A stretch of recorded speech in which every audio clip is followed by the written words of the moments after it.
Oh, we're back because I've noticed a couple other things. It's Steve again from Jeff's Roofing. I've been inside the house and confirmed that this older home has no exhaust venting through the roof from any of the bathrooms or the kitchen. Now, additional vents have been added. You can see the this style of roof vent versus this style. These roof vents here are down too low. At some point, a roofer should have recommended that the vent be installed at the highest point of the roof. I often see roof vents low down. It's not appropriate. They belong at the highest point of the roof. That's why they're roof vents. A lot of contractors try to install roof vents at the bottom edge of the roof to create intake venting. So in other words, they would put a vent up here, up higher of course, and then they would run a bunch of vents down at the eaves edge on the roof. Well, what happens in the wintertime when they're covered in snow? Snow drifts to the lower edge of a roof, as we all know. Well, the roof won't be venting in the winter, and you could experience ice damming because you're going to have an uneven temperature in the attic, even with a lot of insulation. If the attic temperature there's differences, then you're going to have the potential for ice damming. Oh, looking at the chimney. Water can get in here too, and you can think it's a roof leak, but it's actually coming from the chimney.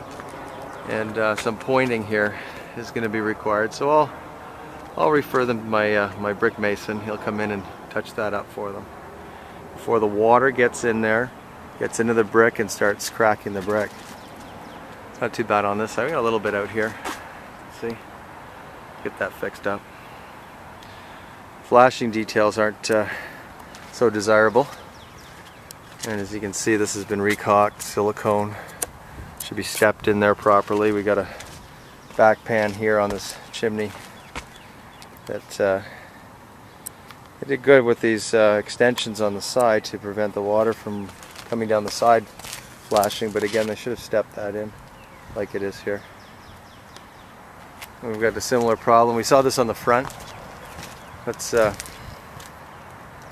another makeshift roofing. These must be specifications from the trade association that never existed. I don't know what this is. This is a mess. Look at animals are trying to get in here too. We got animal damage here for sure. Oh yeah, look at that. It's like, you know, when your son or your daughter gets into the cookie cupboard and the crumbs are left behind. Well, animals do the same thing. They leave a trail, so we can tell whether it's just an old roof or it's animal damage.